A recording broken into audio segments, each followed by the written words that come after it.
My name's Glyn, and I've had a significant hearing loss since I was about 8 years old.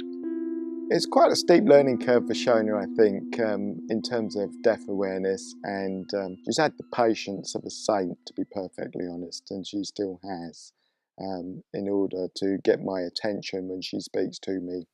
When we were having a conversation with Glyn, I always had to make sure that he was looking at me and that I had his full attention. So we can't speak to each other, or we couldn't when we were in different rooms, for example. It could be obvious that somebody was at the door and I'd shout to somebody at the door, but if he wasn't in that same room, he wouldn't hear. Or, when I'd taken my hearing aids off at night time, those type of things. It took quite some time, really, for us to learn to live with that. I considered an implant several years ago, but at that time, I just wasn't ready. And that's because I didn't think that I was deaf enough, and it was such drastic action to take. Switch on day was really interesting. It was, and it wasn't what I was expecting, all rolled into one.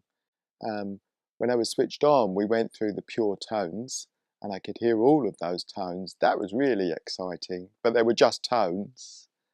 And then we went outside and were told to come back and report what I could hear outside. Big Ben was chiming, and that's really loud and a lovely noise. I said, "Oh, Glyn, can you hear that? Can you hear that?" And I heard virtually nothing outside. We all tried to tell ourselves that it was going to be a little bit of time to retrain his brain and get used to hearing all these noises. But I suppose deep down, I thought, oh, he's going to get switched on and he's going to start to hear things. And I thought it would be better on switch on day than it actually was.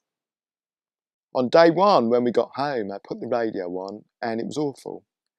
I couldn't hear anything apart from a horrible jingling high-pitched noise. I did pretty much listen exclusively to talk radio for the first few months. Quite suddenly, one sentence jumped out of the radio that I quite clearly caught. I heard it, and then it was gone again. It was all noise. So that morning I was listening to the radio for about 40 minutes, and just one sentence appeared for me. That really was a bit of a turning point for me, and that was probably week 1 or week 2. So it was quite some time. It was at least 3, maybe 4 months before what I could hear I would call normal myself.